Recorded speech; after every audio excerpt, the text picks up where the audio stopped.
Welcome to the Read Your Keys podcast. I am your host, Joel Lopez. If you're enjoying the content, please like, smash, squish, pulverize the appropriate buttons. We're on YouTube, iTunes, and Spotify. Today I have a special guest. As always, all my guests are special. The Rogue therapist, Miranda. You can find her on Twitter at MIR underscore and underscore Miranda is a rogue therapist helping people become healthy and wealthy without selling their soul. And she's also a Chick-fil-A mac and cheese fiend.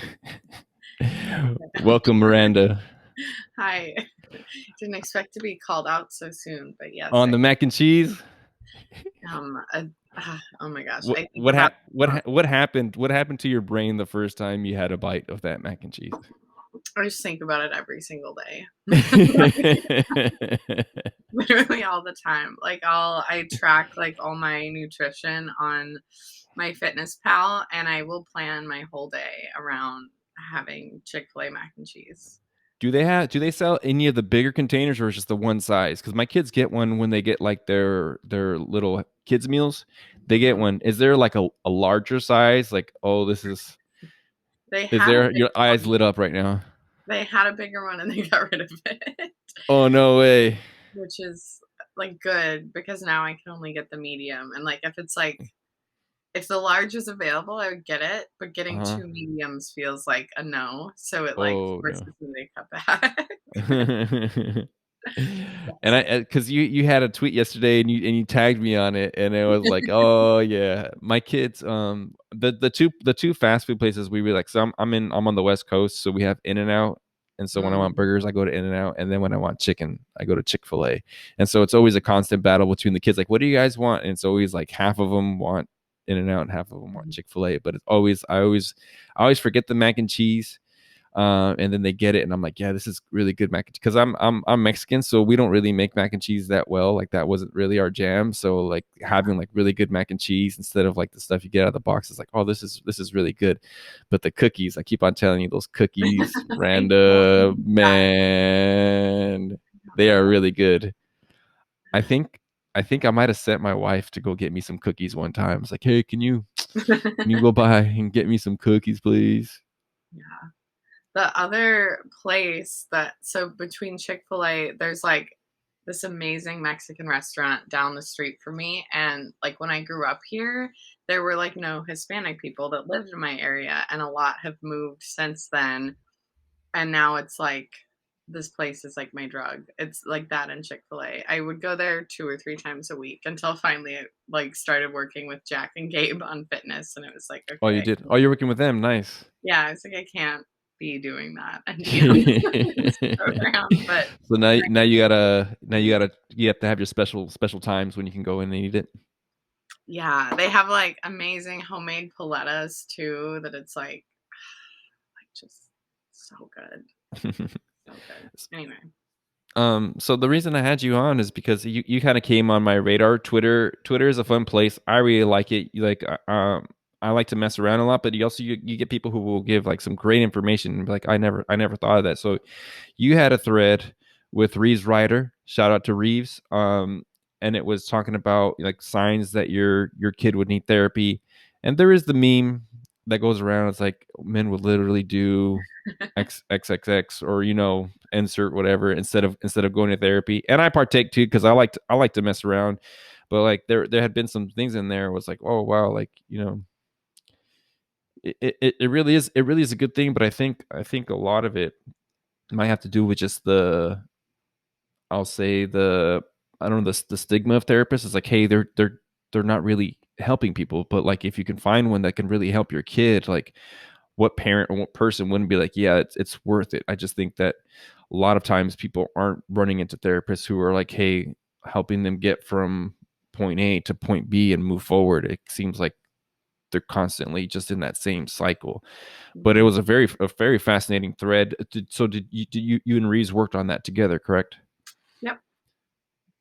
Yeah, because he had his own experience with his son, having gone to therapy for sounded like some pretty sudden onset severe anxiety.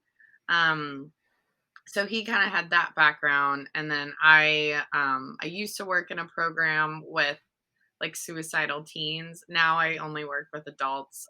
Mhm. Some teens with schizophrenia, but that's kind of a different thing. But yeah, so we kind of combined our experiences there. Just some warnings, because a lot of times people don't come in until things are really bad, and then it's way harder to treat. Like if Mhm. you can come in the early stages of a problem, you can prevent it from getting bigger. Right, right. And then so you said you work mainly with adults. I think Mhm. one of the things that and I always say this, I'm just a layman, right? Like on the outside standing out. But you would think that like a lot of the mental health issues, it seems like they're affecting more affluent people. Is that the do you think that's the case, or just that people who don't have the means to go to therapy are also dealing with it, but they're just not being diagnosed or being or getting the seeing mental health professionals? Yeah, so I think there's like an interesting gap, like just in the US, where like the most poor have great health care, and then the affluent have great health care, and the people in the middle Mhm, have pretty shitty health care. mhm, And so if you're on the lower end of the middle, it can be really hard. Like if you're on like Medicaid, you can do whatever you want and it's great mhm, and you can get all the therapy in the world. mhm, Um, but, for those working families that are like just above the poverty line, then it is really hard. And there's the thing too that like poor working families don't have the time to get into therapy, especially if you mhm, have kids. mhm, So I think a lot of people are underserved in that way. A lot of people that I work with are um, not particularly affluent. I work with a lot of people with schizophrenia and like other really debilitating disorders. So almost all of them like don't work and things like that. So um, there's, I don't know, kind of a chicken egg thing there where a lot of people I work with are poor because of their mental illness. mm, mhm. Um, so anyway, kind of a long answer to your question, but no, it definitely, I would say, affects people pretty equally regardless of Mhm. socioeconomic status. It just the types of problems that you see are a little different. Not Yeah, always, but yeah. Because I think of like the eating disorders, like they always thought like those are like, oh, those kind of like rich kid problems because poor kids didn't have enough food to eat, so it's like they what do they call the body dysmorphia? Is that right?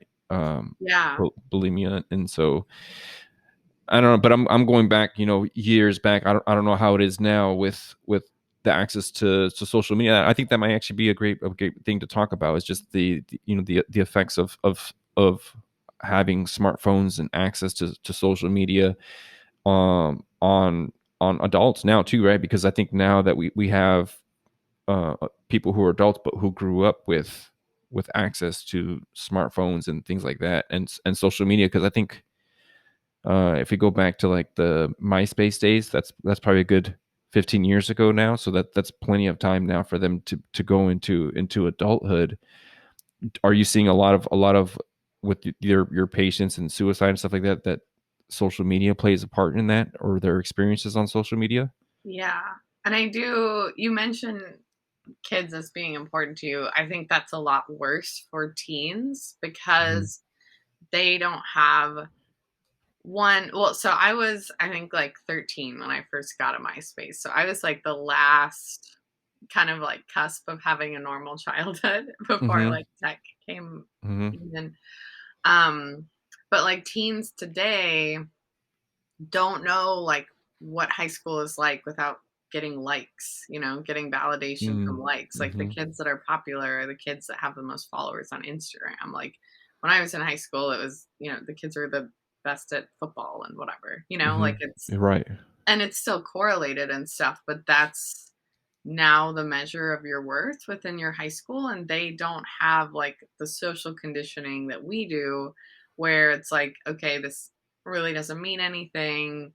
It means a lot to them. And that's it's their world a lot more than it is for adults who didn't grow up with that perspective. But even for adults, I think for people already not like super likely to be insecure, it's maybe less of a problem. But if you're Mhm. already a little insecure, can make that way bigger.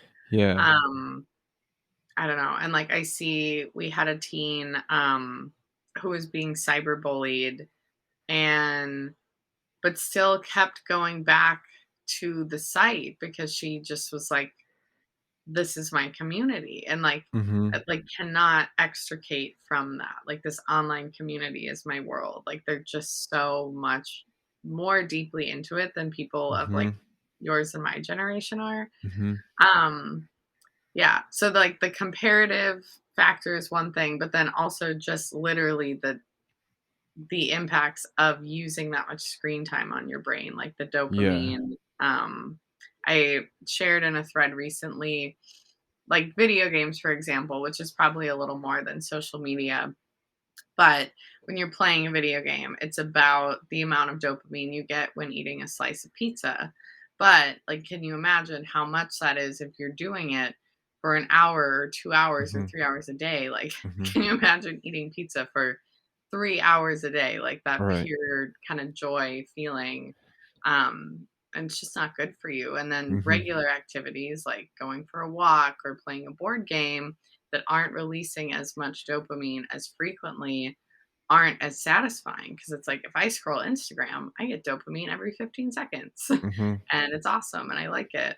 And so, there's the comparative factor of like, oh, these people's lives are so much better, blah, blah, blah, all of that.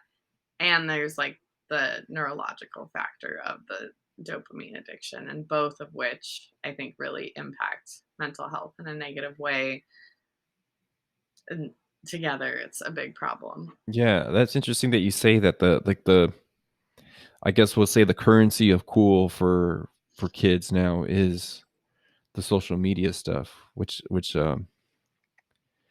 is really it's just really strange. But that's the world they grew up in, and that that's why I want to understand it because to me that's silly, right? Like I think it's silly that I'm on social media sometimes. I was like, I'm a grown man on social media, tweeting and stuff like that, and messing around. I think it's silly, but I get it. Like, I actually met Reeves and Tyler Tote and some other guys on Twitter this past weekend. And it was really cool. It's like, but at the, so like but I'm detached from it because I know I don't get validation from how many people are following or whatever. It's like it doesn't really matter. But you could see that even adults, for them, that's like that matters. So I can't imagine a 14 or 15-year-old who's trying to figure out their way in the world. And also, isn't there like around Excuse me. God bless you, isn't there around like isn't like around ages like 14 or 15 where what is it called? You lose a lot of your brain cells. Like teens go Mhm. through, like they call it pruning or something like that, where they have lots of their brain cells, and then they lose it for some reason. I think it's called pruning. Hmm.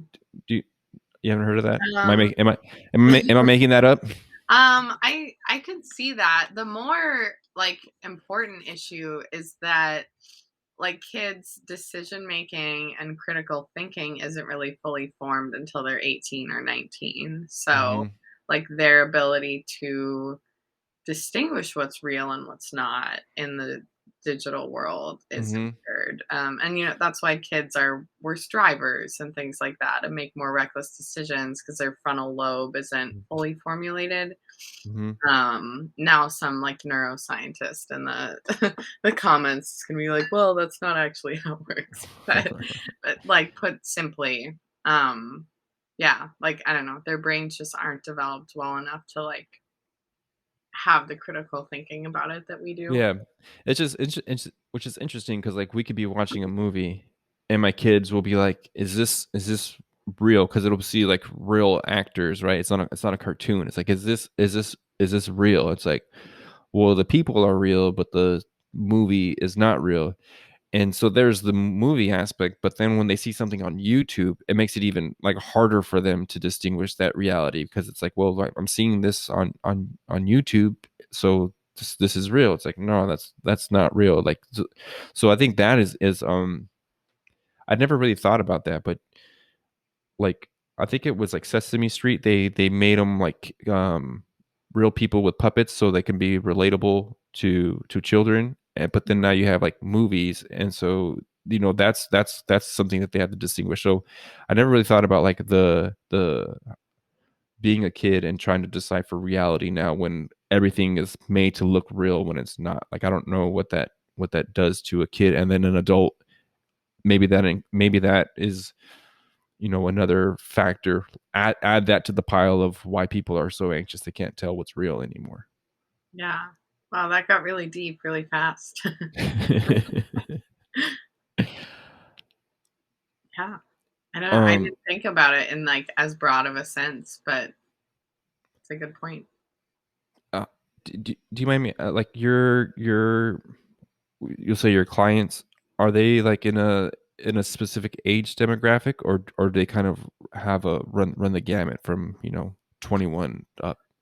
Um, yeah, I think yeah, right now I think my clients are between like 19 and 70. Hmm. So, yeah, pretty all over the place. And then you deal with clients who have dealt with suicides. Is that right? The majority of Yeah, them? so I'm trained in what's called dialectical behavior therapy, which is Mhm, designed for people with borderline personality disorder. Part of the goal is like pretty much to like be diagnosed with borderline, you have to either be like self-harming, suicidal, or have a history of suicide attempts. So it's a very suicidal population generally, and that's what the treatment is designed for. Basically the underlying goal they define is to build a life worth living. And mhm, so it's a year-long program that teaches people like the coping skills to build a life worth living, and how do you tolerate distress and rejection and all of those things. mhm, So yes, I have worked with a number of people who are more passively suicidal. I and who have attempted suicide in the past. I have not worked with anyone yet who is currently planning to commit suicide. what do you mean passively? Like they don't care if they do, or they like they Um, attempted before and right now they're not attempting to? yeah, sometimes people who've attempted in the past and are like, I might again, but I don't have a plan to right now. Or Mhm, sometimes just like people who think about a lot and like have thoughts like I should kill myself, like I'm so worthless, I should kill myself, but don't mhm, actually want to do it. There's like kind of a spectrum of mhm, like suicidal urges. So a lot of times people with severe depression will have even like intrusive suicidal thoughts, like the mind telling you to kill yourself when you don't want to kill yourself. hmm, It's a weird thing. yeah, I experienced it for a while. I tweeted about it once.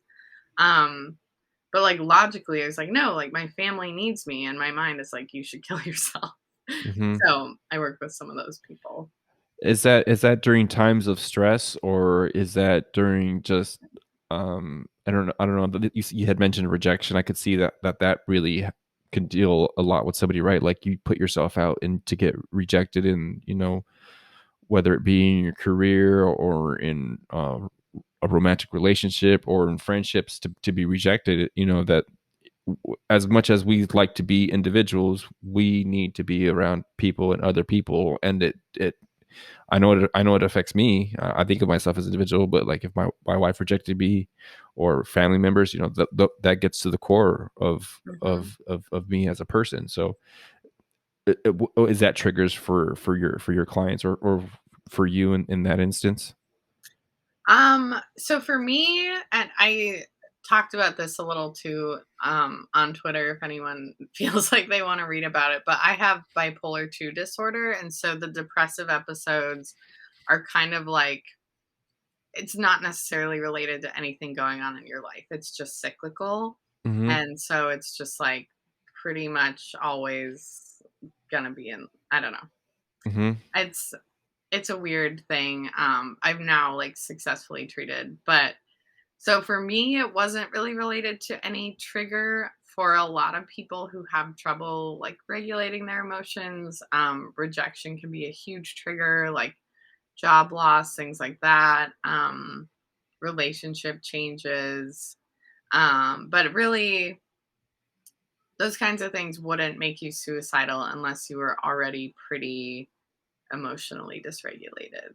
Mhm. Um, like the average person, like has the coping skills or the support system to get out of it. So there's already like an underlying vulnerability there most of the time. I think of bipolar, and again, I'm the lay guy. Like you have like these really high highs and these really low lows. Is that pretty accurate from just like a regular guy terms? Yeah.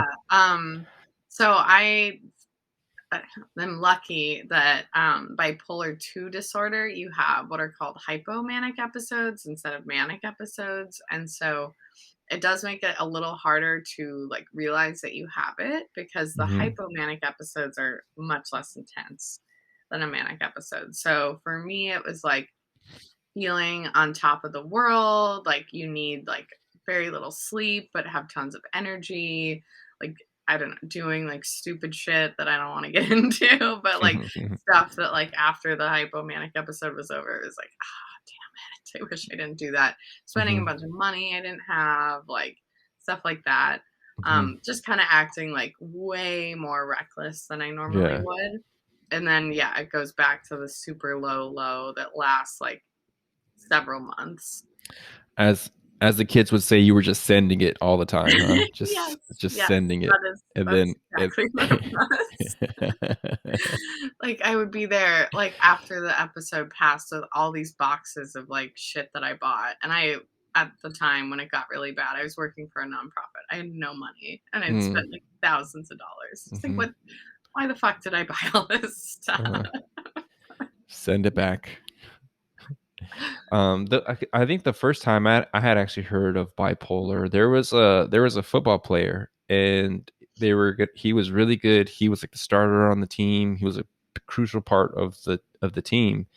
And it was like the night before the Super Bowl. Like I think he had gone to like Mexico, and like they couldn't find him. Like he was like gone. It was like what, like what happened? Like dude, this is like what most athletes work for their whole lives, is to be able to work up until this moment, and here you are, you're a big part of the team, and then like you just go AWOL, and it was like, oh, he was, I think they said he was bipolar, and I'm like, I don't I don't understand how that could happen, but I guess the more you kind of learn about it, it's like, yeah, like they're, I don't know if it's not in the right mind, but like you said, you just get Yeah, super reckless, right? Like I can drink as much as I want. It's like, well, no, you have yeah, this big, career defining moment or big moment coming up. But it's like, no, I can send it and drink whatever I want. Am I in Mexico and I shouldn't be in Mexico? Doesn't matter. Let's just mhm, go. So it's like, I think that's really, really eye opening that you said, and that's what I thought of, because it's like, man, how could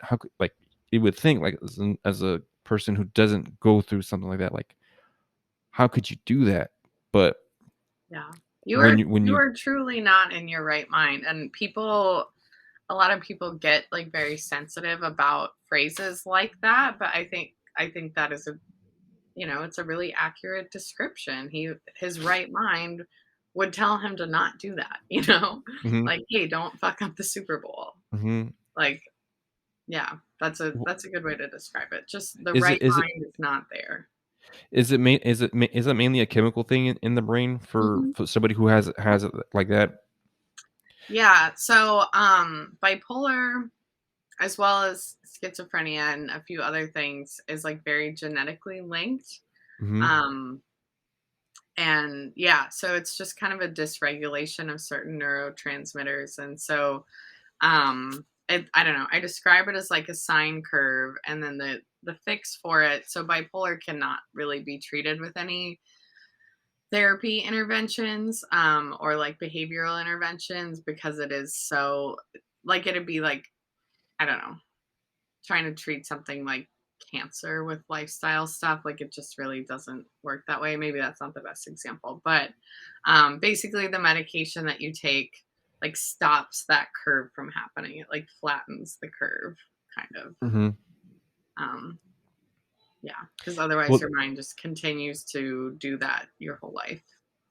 the thing that's I think a challenge with that, it's like if I had like a sprained ankle or like a broken leg, you could see like, oh, your leg's broken, so Mhm. don't try to don't try to, you wouldn't say to somebody with a broken leg, yeah, get up and walk. It's like, oh, I could see bones hanging, like you could see that.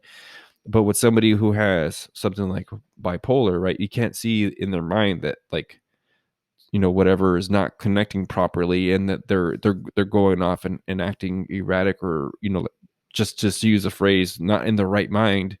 You would just get upset with them, right? Because it's just like, dude, like, what's your problem? Like fix it. So that seems like a really hard thing for both, if you're in a relationship, or around them, for both people, right? It's because the person doesn't know that they're not in the right mind, the other person doesn't know, and they're just like, dude, you're like. So that seems like it'd be like a brick friction point. Mhm. um what wasn't there like a stat, like 1 in 4 people have some kind of mental health, or it's like 1 in 10? I remember hearing a stat like that, and it's like, that's crazy, that to One think in that you would walk. Go ahead. 1 in 4 sounds about right because it's something like I don't know. It's over 15% of people in the US have an anxiety disorder in any Hmm. given year, and depression, I want to say, is like around 9 or 10%. So 1 in 4 sounds right, which is a lot. That's a lot. Yeah, that's just going to the grocery store. You pass 4 people, somebody's dealing with something. Mhm. Um, and I guess it makes sense on Twitter too, because like sometimes you get the replies like, "Dude, what is going on here? Like, I wouldn't even mean it that way, but you took it that way." So, Yeah. giving people, like, I try to give people grace, but there's a part of me that, like, I want to regulate too, because just Mhm. because. But it's just like, but when you think about it, like, man, 1 in 4 people are struggling, and now we add on top of it all the stuff that they've gone through in the last 18 months of like all that pressure. Mhm. How has that been for your clients, having to deal with, I don't know where you are, but were they asking people to like stay away from family and not get, like, that does not seem good for people's health to do that, like, and that's just me, regular guy. I need to see my family. I know that you're not going to tell me not to. Yeah. Yeah, I live in a super liberal state, and so I just I don't know, like, you can feel the fear, like, culturally, and I have had several clients who have anxiety disorders, like, they otherwise did not have in the past because of Hmm. COVID, Hmm. um, and other people who were already, like, really mentally ill, and then this has become, like, their fixation kind of thing, not, like, in a Hmm. bad way, but if you're already, like, super anxious and have a hard time regulating your emotions, and then there's this big, like, incurable illness that we'll never recover from, like, of course your mind's gonna cling to that. It's like, let's Hmm. be anxious about this all the time. Yeah. Um, yeah, it's been bad. Like, our clinic has been really booked out. Like, just, wait lists longer than before, people not being able to get in because all the therapists are full. Yeah, it's been terrible for mental health, and like truly one of the first things I say to people is like, how often are you watching the news? Okay, stop Wow. doing that.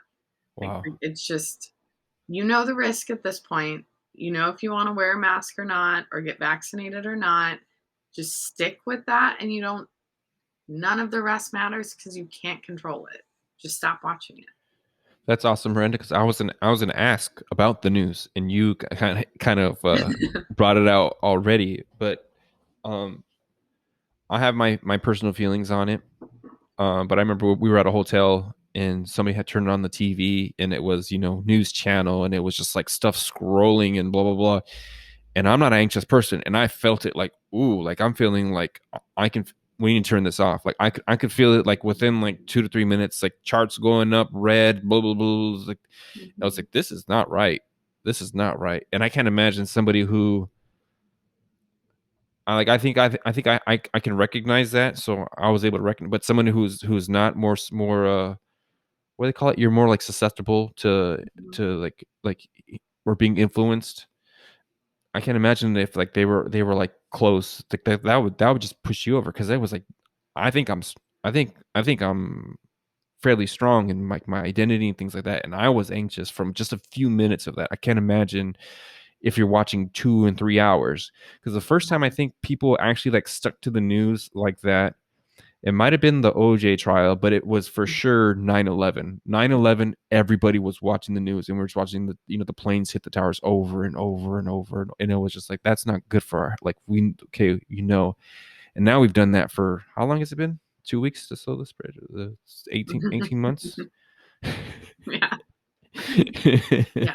It's Yeah. been a long time and it's been constant. It's just like we're still on this already. Like Mhm. this is not good for people's health.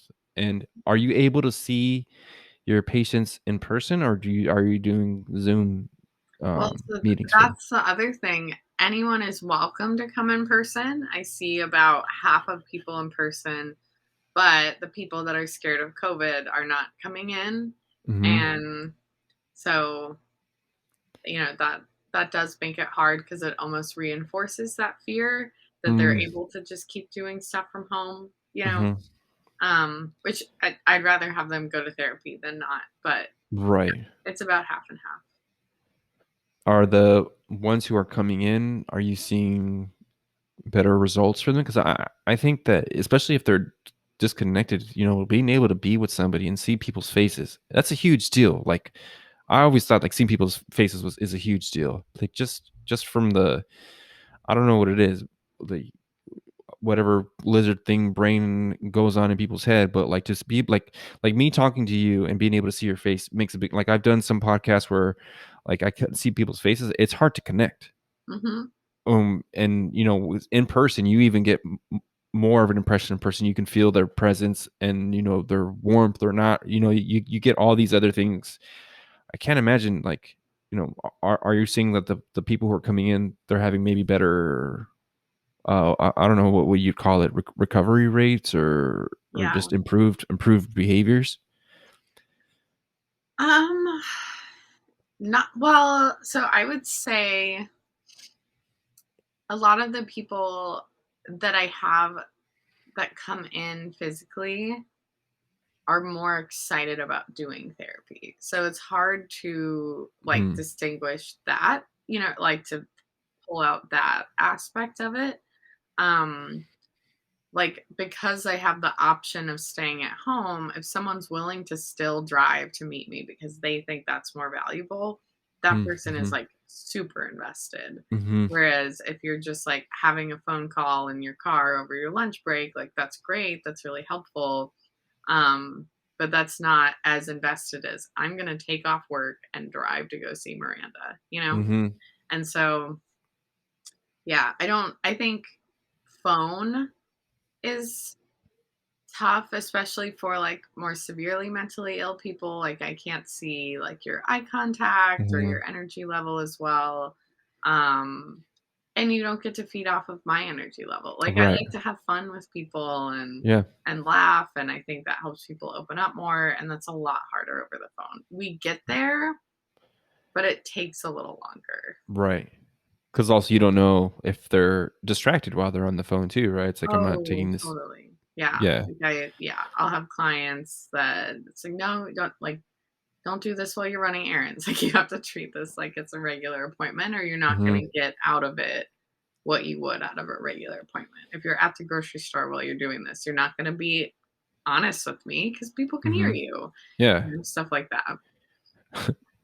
Although you do have people who Yeah, some people do. who do not care and will have their business out there like nobody else. Yes, that is true. That's an interesting point though about the kind of like the sorting of the person who is willing to drive to go and see you, how much more intentional and how much it means to them. I was I just did a podcast with Jack Peach. I don't know if you know him, Thinking Peach, but he was talking about his coaching, and people who pay for it, they take the advice much more seriously because it's just that investment. And I think the driving is kind of the same thing. This Mhm. matters to me. I'm going to leave all the other things that I could be doing, which were more convenient for me, to go and sit and Mhm. you know give you my full attention.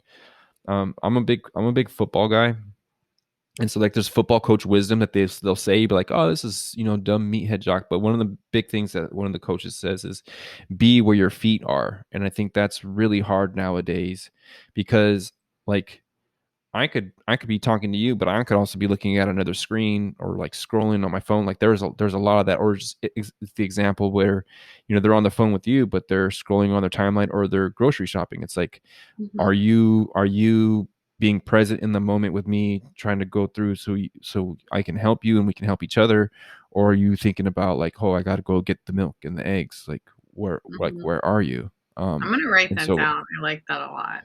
yeah, that's Nick Saban. He is like the Oh, Nick Saban. Alabama. Yeah. I just checked out the University of Alabama this summer. He is an icon. Mm-hmm. Yes, he is. Yeah, and so that's where I get a lot of my I guess we'll say wisdom. I don't want to say it that way, but yeah, Yeah. football I went coaches. to an SEC school that could not compete with Nick Saban. Well, that's pretty much all of the schools, if you think about it. Yeah, some of them can sometimes. Yeah, sometimes, but I'd love to go. Like I'm a West Coast kid, but I tell everybody I probably should have been like born in the South or Texas because I love football. I love Jesus. I love barbecue. Like I would like be Yeah. like happy clam down over there. But that was always something for me, just for my parenting and everything, because I am always thinking like ahead. Like I could be sitting with my family and thinking about like, okay, how am I going to pay these bills, or what should I do with the money? Who's going to be next on the podcast?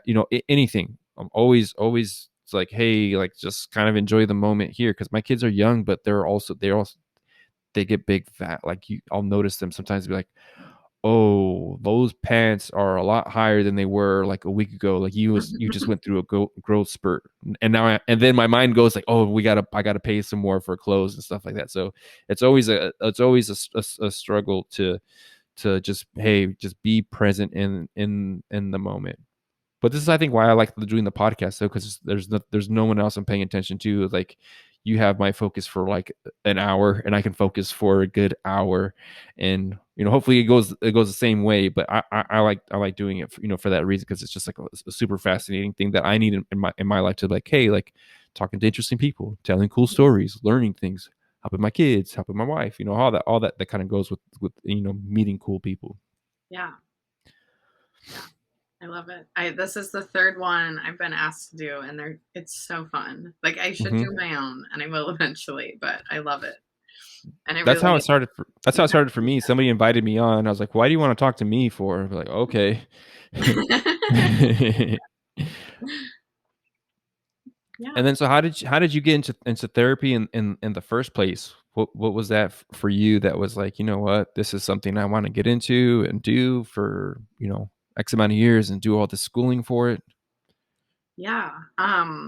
So there were like two big contributing factors. One, like my own mental health. And so I wrote like a whole thread about this, but like basically there's a whole hypocrisy thing with like I'm anti Big Pharma, but I have to take medication because bipolar is kind of unique. Like a lot of other mental health disorders are best treated with therapy and lifestyle change. Bipolar is not one of them, but Hmm. that doesn't mean I don't believe in like all the other stuff. Hmm. Um, but so like I was able to get like okay with medication, but like with therapy and lifestyle change, like I was able to be great. Like Hmm. medication does not make you great. Hmm. Um, So that was part of it, just like my own journey. Like I truly did not know that you could be as happy as I am now. I did not believe that when I was younger. I was depressed most of the time from when I was 15 or 16. And so it was just like, this is how I am. This is what life is. And so once Mhm. it was like, oh shit, it doesn't have to be that way. You can be Mhm. happy. It was Mhm. like, I want other people to feel this way because this is awesome. And then I also had experience working with people coming out of prison. And there's a lot of mental illness there. A lot of people that end up in prison because of their mental illness or their trauma. And then also a lot of people that develop mental illness in prison because obviously prison fucking sucks. So, Mhm. easy to get depressed in that situation or be traumatized or abused or things like that.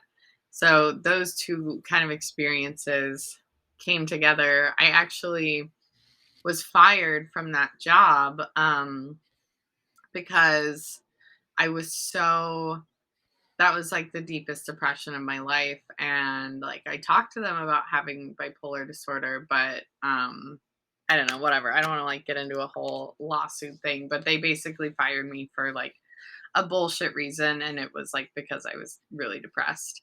Mhm. um and I was still like showing up to work today and whatever, but my like energy and personality were like nothing. um Anyway, so yeah, all that to say, so after I was fired from that job, it was like, well, shit, what am I going to do now? Like the prison field is very small, and I didn't want to work like within the prison system because that like working with people when they come out, there's a lot of hope and you can build a successful life when they're in prison. Not a very hopeful situation. You don't really have tools to help them on the outside. Like most of that stuff can't be done until they get out. Mhm. So, and there aren't like a ton of good organizations that work with people when they get out of prison. So, anyway, so he's like, what do I do? I bartended, or no, I served in downtown Nashville for a while and then moved home, bartended for a bit, and then decided to go to grad school in mental health because it was like, I had this realization, like I had this quote unquote dream job before I got fired, and I was miserable. And when I Mhm. was bartending, like I had gotten mentally healthy and I was like broke, but like happier than I'd ever Mhm. been. Mhm. And so it just was kind of a lesson for me, like that mental health can make or break you. And so, yeah. That's that's interesting about your dream job. You don't have to tell me what it was, but I think it's interesting that sometimes we can build up something and work towards it and get there and be miserable. It's like I climbed the ladder and I ended up in a place I didn't want to be. It was like the ladder was against the wrong wall, so to speak. Hmm. Um, Mm, and so that's why I think, like, money Twitter is a thing, right? Where it's like, hey, they're always trying to get the Lambos and stuff like that. And I never begrudge anybody, like, make all the money you want, get all the stuff that you want. Just make sure that you're actually going to be like fulfilled, right? Because you can be working the dream job with a great title and be miserable, or you could, be, serving or bartending and, have no money but be on top of the world. Like, who's the real rich one? Like, yeah. who is wealthy? Um, going back to the prison. I know a lot of churches will have like prison ministries that kind of go in. And did you see that they had any kinds of effects on mental health when they would come in? And I don't. I think there's one like something about worship without walls or something like that. I think. And anyway, did you see that there was any kind of like positive effects from them going into the prisons? Yeah. So I was in Tennessee at the time, and so a lot of the people that would go in would be linked to like resources on the outside too, like Hmm. make a connection with like this Christian men's group or whatever, and then Hmm. men could come out on the outside too and get that support. It is Hmm. mostly men that go to prison. Hmm. Um Right. there was I don't know, maybe 15% women that we worked with. So mostly men is what I'm referring to. But I think it helped people hold on to hope. like when you don't have a sense of spirituality, it's so much more easy to feel hopeless and Mm-hmm. isolated and alone in a setting like that. And so the men that really did turn to God, I found like not every Christian man found hope, but the Christian men that actually turned their faith to God, I think often did find more hope. Mm-hmm. And that just inherently reduces depression. Like a key part of depression is that hopelessness and Mm-hmm. isolation. Well, I think it gives them something to do in the prison too, right? Like I'm Yeah. pretty sure there's the people who watch TV, but then you have the people who work out. But then it's like, okay, there's something to read, and then you find other. I might have to ask. I talked to a middle aged survivor. He was in Mhm. prison. I might have to ask him what that was like. I'll have him on and ask him that question again because I think it's pretty interesting. Because you hear of that they kind of separate between their gang or Mhm. their race, things like that. But I don't know if like they would, if the Muslims kind of hang out with the Muslims and the Christians are over here, and I don't know, are the Yeah. Buddhists in jail? I don't know what the Buddhists are doing in there. Probably not in there at all. They're keeping to themselves. Yeah, they just keep to themselves. But I think that's interesting to see how that kind of affects the population. But I think it also makes sense what you said. It's like they have a connection on the outside, right? So it's like when they do transition, like there's uh, a community or a support system that's gonna Mhm. kind of help prop them up, as opposed to somebody who kind of goes out and they're by themselves and they've already kind of been beaten down or struggled with whatever they did in prison, and now you have to open up to all the infinite possibilities of the outside world, but also the restrictions, right? Like it's hard for them to get like certain licensings Mhm. because they have criminal record and stuff like that. So that's got to be a challenge. So you went from doing that to serving, and then you went into your own practice, or just in practicing therapy. Um, yeah, well, so in between there was grad school where I was bartending until COVID. And then I also did some like work with people who are like disabled by their mental health, and so working on some more like life skills type Mm-hmm. stuff. Like I don't know, like where they're so depressed that they like don't have the motivation to eat every day or like Oh that kind wow. of thing, or a lot of people with who have a lot of hallucinations and stuff like that. So then it's just hard to keep track of like, okay, let's get all your appointments scheduled and like that kind of stuff. Mm-hmm. Um, so I did some of that, and then yeah, and then I did the work with the dialectical behavior therapy that I talked about, and then I actually just started a new job like a month and a half ago doing Oh, at like a big clinic. So I work with a lot of people. Or how are you liking that so far? um it's it's good. I like I don't want to like say anything bad about it. Okay. Um it's good. I have a lot of like personal issues with the healthcare system, so I would like Mm-hmm. to not work within it for Mm-hmm. very long. And work in mental health in other ways. Just like because I think insurance companies are very like evil and corrupted, like pharmaceutical companies are very evil and corrupt, and I think the impact that they have on the healthcare system, like because of their leverage and lobbying, is really Mm-hmm. detrimental to health. And so I would like to just work outside of their governance, and Yeah. right now I can't. I talked to Dr. Brian Linsky. So I don't know if you follow him on Twitter, and he was No. in the medical field, and then he kind of went off and started his own practice on his own. But it Yeah. sounds kind of like what you want to do. Like he was part of like the big hospital, had to had to do with all the paperwork and everything that was involved with. I mean, I'm not saying he doesn't have any of the paperwork with his other, but he's able to run it how he saw fit, like making the diet suggestions, like, oh, like, hey, like have we tried looking at your diet before we tried to give you some pills, or hey, maybe you're just in a time of high stress, like you're going through a divorce, so like let's work through that stuff first before we start prescribing you things. Mhm. which is very refreshing. And that's why I think it's kind of refreshing what you're saying too. It's because I get what you're saying with the big pharma thing, right? It's like, just because I take the pills that help me doesn't mean that I don't kind of stand against what I see having coming on, which is when we say big pharma, I think what you mean is, I'll say it for what I think. Like when I say big pharma, it's like, hey, here's a pill to solve your problem, and there's always a pill to solve your problem, without like, let's look at your lifestyle first, or look at these other factors that we could change first before we get to the pill. Like the pill should, I think, be maybe a last resort before we kind of exhaust those other options, before we start, messing around with your brain chemistry, or whatever. Mhm. That's kind of like big pharma to me. Yep, yeah, that's exactly what my goal is on Twitter. It's like what you Yeah. just described there. Uh-huh. Yeah. Yeah. I'm a genius. What can I say? We're on the same. We're on the same page.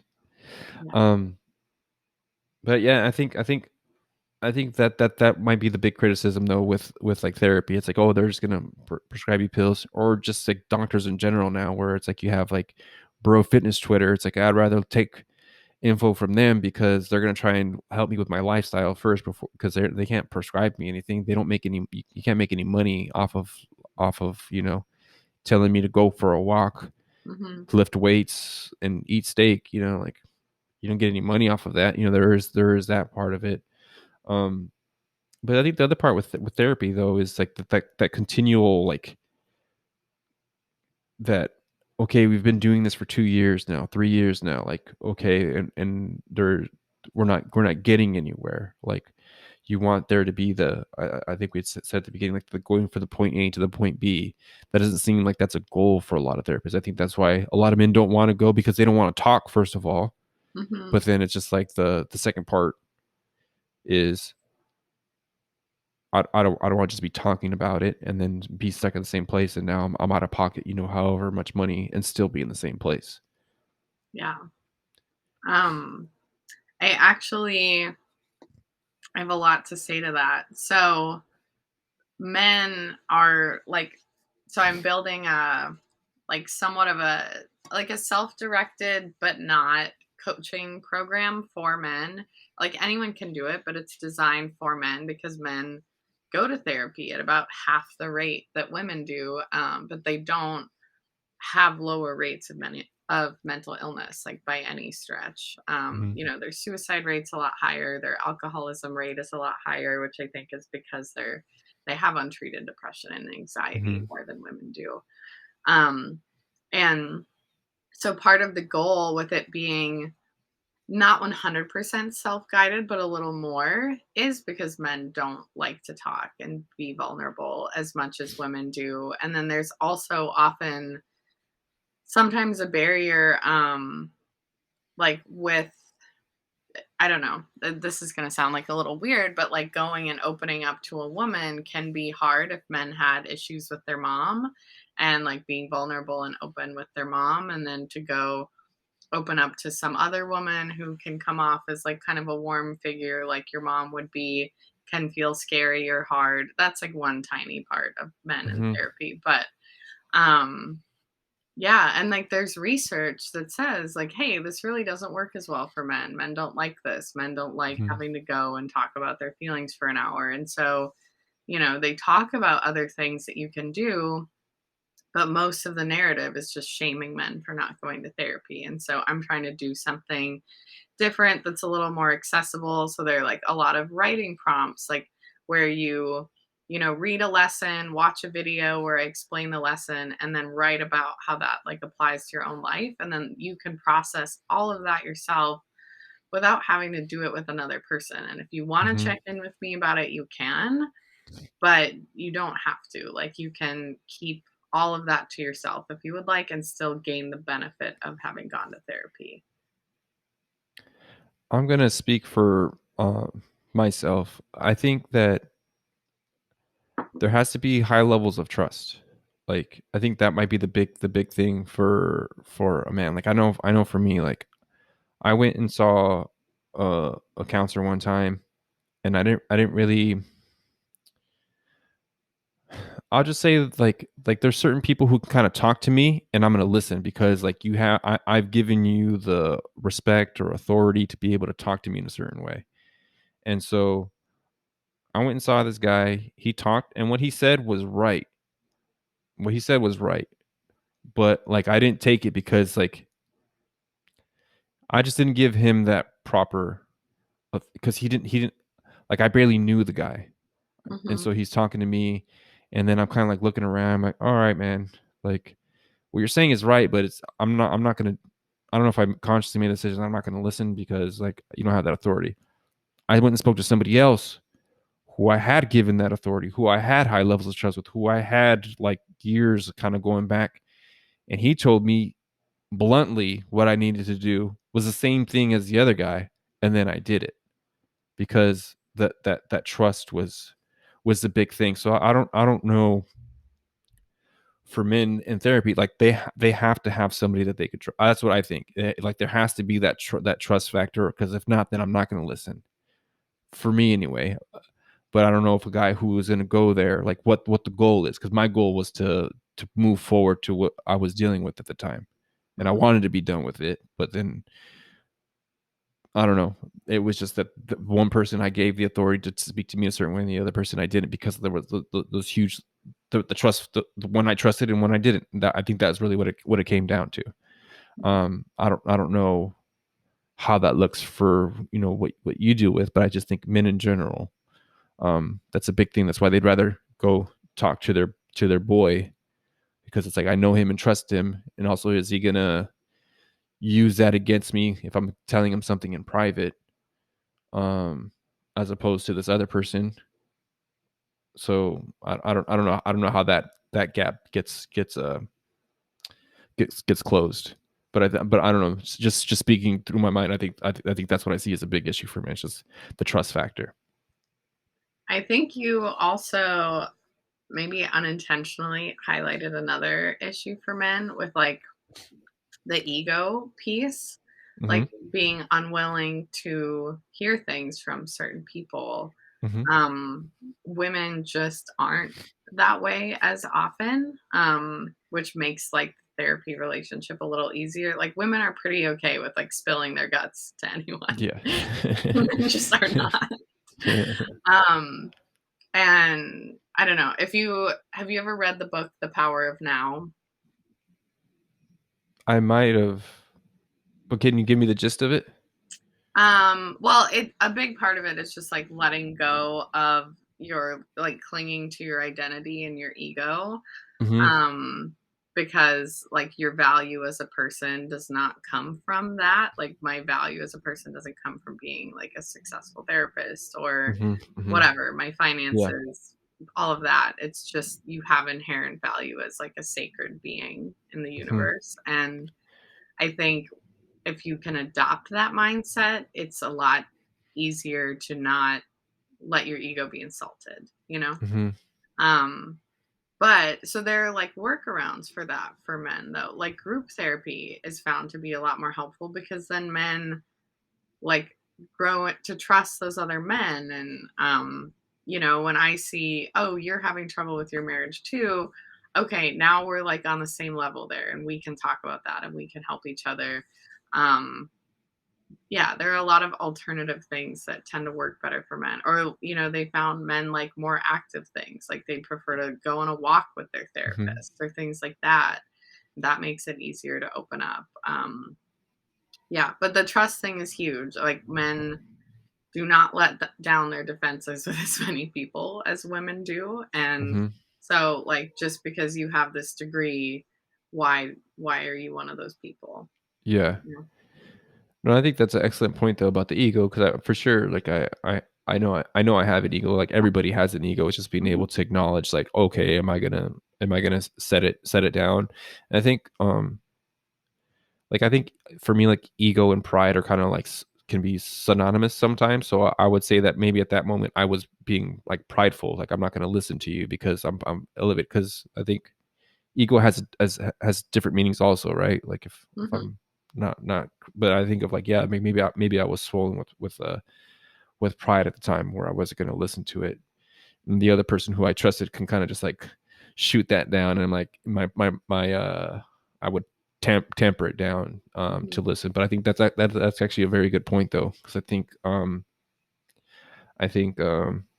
don't think I really have like uh a high ego like some people I've kind of been around and be like, oh, I actually think mine's pretty low, but in that instance it was like it was up to here. And you know, if the goal is to get better for anybody, right, you're gonna have to put your ego, your pride down. And I think maybe that is a little bit easier for women. I don't know, I've never been one, but I don't know, that just seems like the case for the from what I've seen.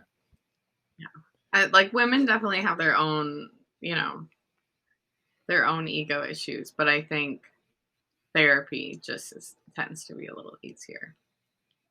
Well, Um, it's the natural inclination to talk, right? Like women mhm. say use 3,000 more words or three times more words a day or something like that. Isn't that is the stat, or two times I as forget much? about that. Yeah, but yeah, yeah. It was funny. When I first started dating my wife, we would talk on the phone, but she would say that talking to me was like pulling teeth. Like that was like it's like pulling teeth talking to you. And now I talk all the time. Like I'm doing this right here. Like I talk all the time. But like before it was like very very introverted, very very private. Like I wouldn't tell anybody anything. Like if you told me your deepest dark, like I don't tell, like it's just default. Not that I would say that now, but now it's just, I'm much more talkative because um like I to have a successful marriage, like you have to be like constantly talking to talking to each other. So I've learned to grow. I think you said something about training me for something that she's trained me at. That I talk way more. I talk way more now than I did before. It was pulling teeth. Now it's just like I'm just talking, talking, talking, talking, talking, talking. Yeah. She trained you to talk and take pictures so far. Oh, that's what it was. The picture taking. Yes, I still do not like taking pictures. Yeah, but I do take them now because of the kids. But Yeah.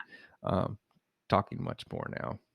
What are the goals that you have for your is there timeline goals? I mean, I don't seem doesn't seem like something you could really put a timeline goal for somebody who is like bipolar, schizophrenic, to be better, like you would, a fitness goal or something.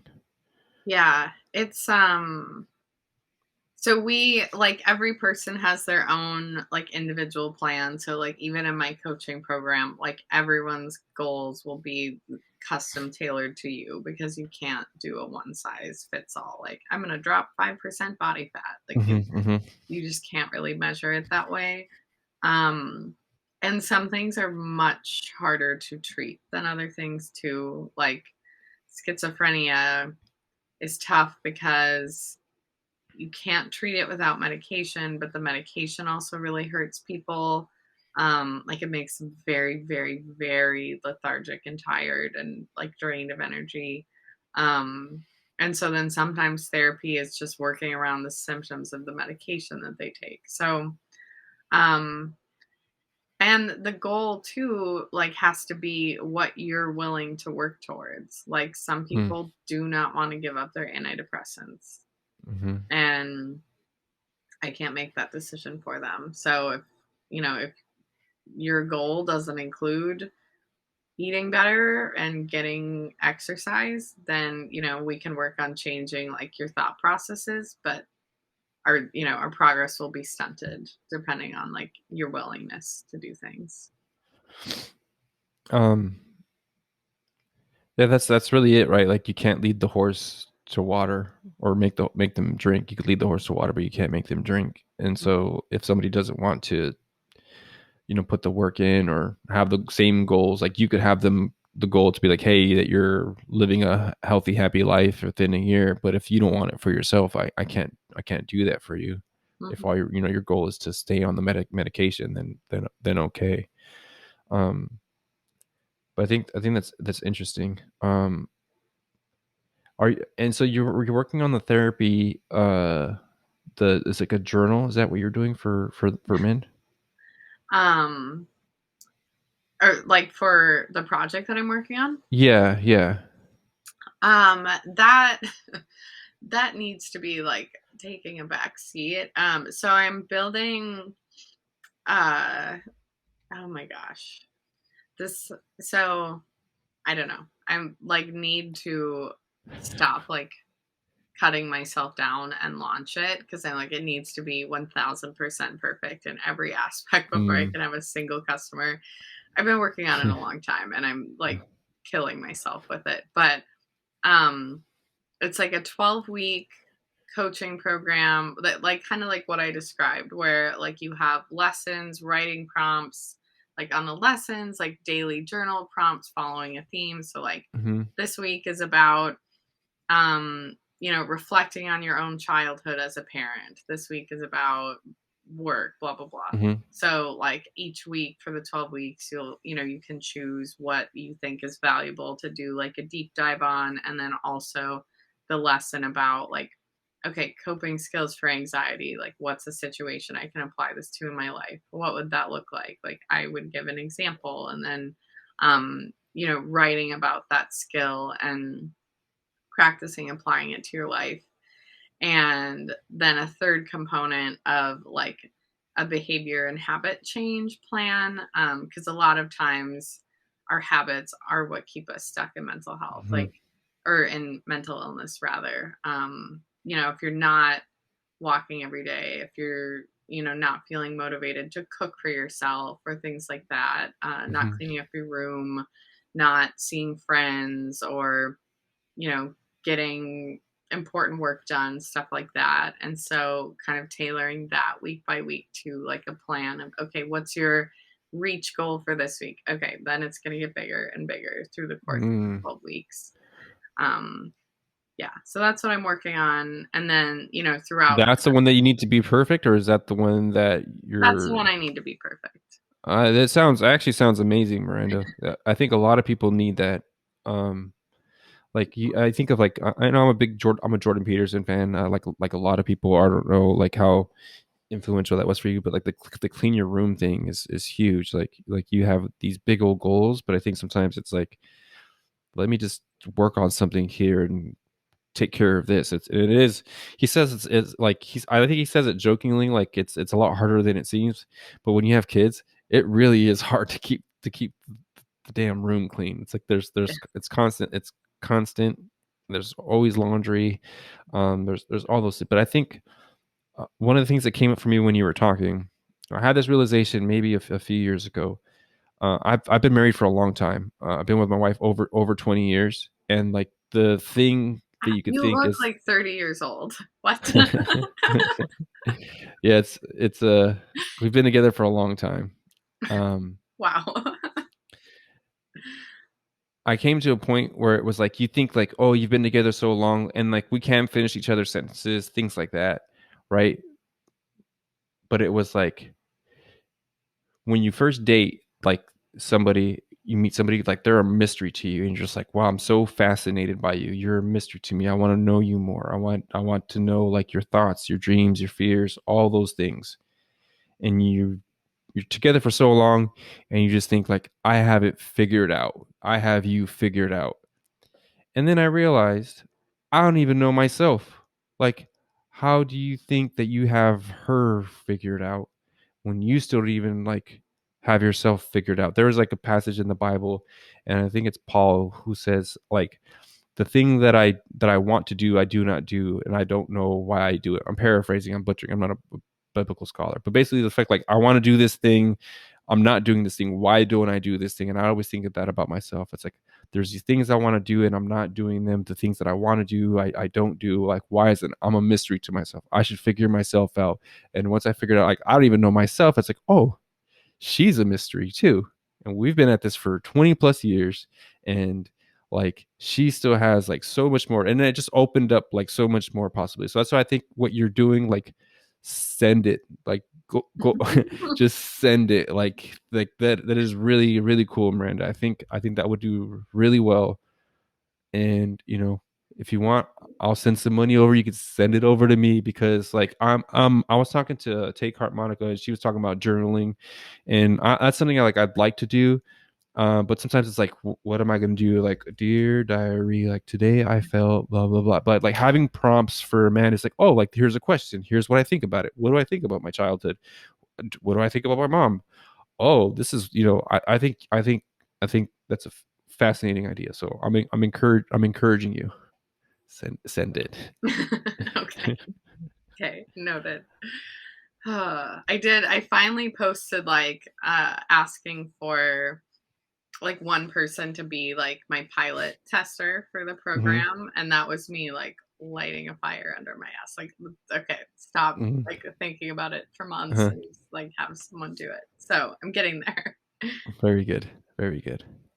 I think we're coming up on time here. Miranda, any last kind of you don't have to if you don't want to. But last thing before we wrap up, because this was a great conversation. I'll say this right now that I'd like to have you on again on the next season. So because this is just fantastic conversation. I feel like I need to step my game up because there's more questions that could have been asked, but like limited by my regular dude brain. No, that's okay. Just my I don't know, my like best piece of advice to anyone listening, and you can interpret this any way you want, but just you choose who you are every single day. That's fully within your control, and you can change it at any point. That's all. It's outstanding. No, it's a simple but powerful truth once you kind of really dig into that. So I think there's a lot there. She is Miranda, the Rogue Therapist. You can find her on Twitter at MIR underscore and underscore. It's been a pleasure speaking to you, Miranda. Thanks so much for coming on today. Yeah, thank you.